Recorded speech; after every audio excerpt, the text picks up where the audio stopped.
नमस्कार साथियों, उपासना यस में आप सभी का स्वागत है। हम लोगों ने यूपी पीसीएस प्रीलिम्स 2021 के लिए टेस्ट सीरीज स्टार्ट की है। ये उसी का टेस्ट नंबर 1 है। तो इसमें हम लोग सामान्य विज्ञान यानी जनरल साइंस से संबंधित परीक्षा के लिए जो भी महत्वपूर्ण सवाल होंगे उनको डिस्कस करेंगे। तो साथियों, यदि आप हमारे चैनल पर नए व्यूअर हैं तो सबसे पहले चैनल को सब्सक्राइब कर लीजिए। इसके साथ ही बेल आइकन को भी प्रेस कर लीजिए, जिससे आपको हमारे आने वाले सभी वीडियो की नोटिफिकेशन मिल सके। तो आइए अब हम लोग आज का सेशन शुरू करते हैं। आज के सेशन का पहला सवाल है, आवृत्ति को नापा जाता है। ए ऑप्शन है हर्ट्ज में, बी ऑप्शन है मीटर प्रति सेकंड में, सी रेडियन में और डी वाट में। तो इसका सही जवाब है ए ऑप्शन यानी हर्ट्ज में। अगला सवाल है सवाल नंबर 2। विद्युत धारा निम्न में से किस उपकरण से नापी जाती है? ए ऑप्शन वोल्ट मीटर से, बी एमीटर से, सी उपर्युक्त दोनों से, डी इनमें से कोई नहीं। तो इसका सही जवाब है बी ऑप्शन यानी एमीटर से। अगला सवाल है सवाल नंबर 3। आइंस्टीन को नोबेल प्राइज किस कार्य पर मिला? ए ऑप्शन सापेक्षता सिद्धांत पर, बी ऑप्शन संहिता एवं ऊर्जा की तुल्यता पर, सी बोस आइंस्टीन संगणन पर, डी प्रकाश विद्युत प्रभाव पर। तो इसका सही जवाब है डी ऑप्शन यानी प्रकाश विद्युत प्रभाव के लिए इन्हें नोबेल प्राइज मिला। अगला सवाल है सवाल नंबर 4। कोशिका का शक्ति स्रोत है यानी पावर हाउस किसे कहते हैं? ए ऑप्शन कोशिका भित्ति, बी माइटोकॉन्ड्रिया, सी राइबोसोम, डी न्यूक्लियस। तो इसका सही जवाब है बी ऑप्शन यानी माइटोकॉन्ड्रिया। अगला सवाल है सवाल नंबर 5। एड्स निम्न कारणों से होता है? ए पानी से, बी जीवाणु से, सी विषाणु से, डी फंगस से। तो इसका सही जवाब है सी ऑप्शन यानी वायरस अर्थात विषाणु से। अगला सवाल है सवाल नंबर 6। जब कोई प्रकाश किरण कांच की झिल्ली में प्रवेश करती है तो इसकी ए ऑप्शन केवल आवृत्ति बदलती है, बी आवृत्ति और वेग बदलते हैं, सी आवृत्ति नहीं बदलती है, डी आवृत्ति और तरंगदैर्घ्य बदलती है। तो इसका सही जवाब है सी ऑप्शन यानी इसकी फ्रीक्वेंसी अर्थात आवृत्ति नहीं बदलती है। अगला सवाल है सवाल नंबर 7। चश्मा बनाने में प्रयोग होने वाला प्रकाशीय कांच किससे बनता है? ए फ्लेंट कांच से, बी क्रुक्स कांच से, सी स्फटिक कांच से और डी तापसह कांच से। तो इसका सही जवाब है ए ऑप्शन यानी फ्लेंट कांच से। अगला सवाल है सवाल नंबर 8। तेज गर्मी के मौसम में मुख्यतः रेगिस्तान में घटित होने वाली दृष्टि भ्रम की घटना किस सिद्धांत पर आधारित है? ए परावर्तन पर, बी व्यतिकरण पर, सी प्रकीर्णन पर, डी पूर्ण आंतरिक परावर्तन पर। तो इसका सही जवाब है डी ऑप्शन यानी पूर्ण आंतरिक परावर्तन पर। अगला सवाल है सवाल नंबर 9। मानव नेत्र के किस भाग में किसी वस्तु का प्रतिबिंब बनता है? ए पुतली पर, बी रेटिना पर, सी कार्निया पर, डी परितारिका पर। तो इसका सही जवाब है बी ऑप्शन यानी रेटिना पर। अगला सवाल है सवाल नंबर 10। दूरदृष्टि दोष, जिसे इंग्लिश में हाइपरमेट्रोपिया भी कहा जाता है, में व्यक्ति ए ऑप्शन पास की वस्तुएं स्पष्ट नहीं देख पाता, बी दूर की वस्तुएं स्पष्ट नहीं देख पाता, सी उपर्युक्त दोनों, डी इनमें से कोई नहीं। तो इसका सही जवाब है ए ऑप्शन यानी पास की वस्तुएं स्पष्ट नहीं देख पाता। आपको पता होगा ये जो दूरदृष्टि दोष है या ये जो भी दोष होते हैं वो उल्टे होते हैं। यानी अगर किसी व्यक्ति को दूरदृष्टि दोष होगा तो उसमें वो पास की वस्तुएं ठीक से नहीं देख पाएगा, अगर उसको निकट दृष्टि दोष होगा तो उसमें वो दूर की वस्तुएं ठीक से नहीं देख पाएगा। तो ये आपको ध्यान रखना है। अगला है सवाल नंबर 11। निकट दृष्टि दोष, जिसे इंग्लिश में मायोपिया भी कहा जाता है, में व्यक्ति ए पास की वस्तुएं स्पष्ट नहीं देख पाता, बी दूर की वस्तुएं स्पष्ट नहीं देख पाता, सी उपर्युक्त दोनों और डी इनमें से कोई नहीं।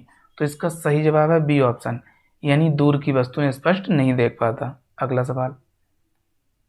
अगला सवाल है सवाल नंबर 12। 50 डिग्री सेल्सियस का मान फ़ारेनहाइट स्केल में है। आपको बताना है A option 104 degree Fahrenheit, B 122 degree Fahrenheit, C 100 degree Fahrenheit और डी 75 डिग्री फ़ारेनहाइट। तो इसका सही जवाब है बी ऑप्शन यानी 122 डिग्री फ़ारेनहाइट। अब आपको इसमें एक फार्मूला भी याद रखना है जिससे आप डिग्री सेल्सियस को फ़ारेनहाइट स्केल में बदल सकते हैं, या फ़ारेनहाइट में दिया हो तो उसको डिग्री सेल्सियस में बदल सकते हैं। C/5 और F-32/9। यहाँ पे जो C है वो डिग्री सेल्सियस को डिनोट करता है या प्रदर्शित करता है, और F फ़ारेनहाइट को।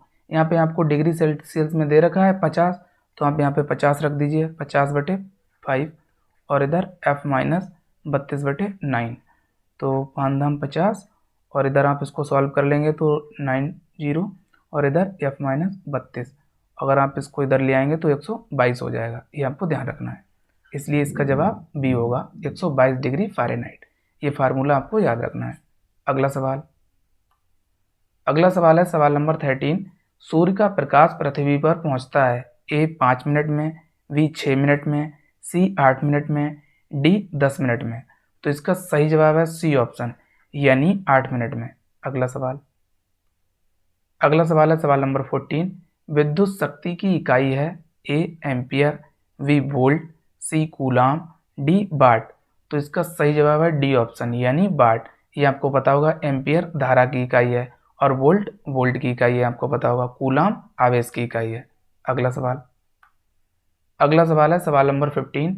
जरा दृष्टि दोष, जिसे इंग्लिश में प्रेस बायोपिया भी कहा जाता है, में व्यक्ति ए पास की वस्तुएं स्पष्ट नहीं देख पाता, बी दूर की वस्तुएं स्पष्ट नहीं देख पाता, सी उपर्युक्त दोनों, और डी इनमें से कोई नहीं। तो इसका सही जवाब है सी ऑप्शन, यानी अगर ऐसा दोष होता है किसी व्यक्ति को, तो इसमें वो ना तो पास की वस्तुएं देख पाता है सही, ना ही दूर की वस्तुएं देख पाता है, इसलिए इसका सही जवाब सी ऑप्शन होगा। अगला है सवाल नंबर 16। निम्नलिखित में से कौन से सुमेलित हैं? इधर रोग दे रखा है और इसका उपचार दे रखा है। पहला है दूरदृष्टि दोष, इसे उत्तल लेंस की सहायता से दूर किया जा सकता है। दूसरा है जरा दृष्टि दोष, इसे द्विफोकल लेंस यानी बाईफोकल लेंस या उभयतल लेंस से दूर किया जा सकता है। तीसरा है निकट दृष्टि दोष, इसे अवतल लेंस की सहायता से दूर किया जा सकता है। और चौथा है मोतियाबिंद, इसे शल्य चिकित्सा से दूर किया जा सकता है। और पांचवा है अबिंदुकता, इसे बेलनाकार लेंस द्वारा दूर किया जा सकता है। तो इसमें सभी सुमेलित हैं, तो इस प्रकार सही जवाब इसका डी ऑप्शन है, ये आपको ध्यान रखना है। अगला है सवाल नंबर 17। इलेक्ट्रॉन की खोज किसने की थी?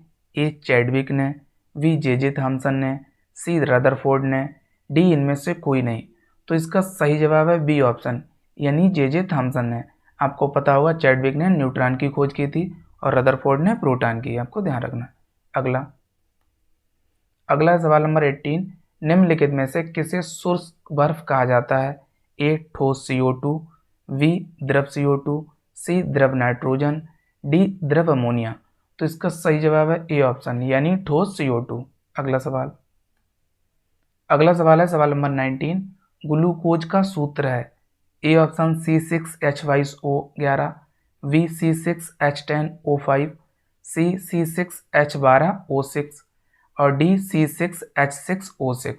तो इसका सही जवाब है सी ऑप्शन, यानी C6H12O6। ये आपको ध्यान रखना है ग्लूकोज का सही सूत्र।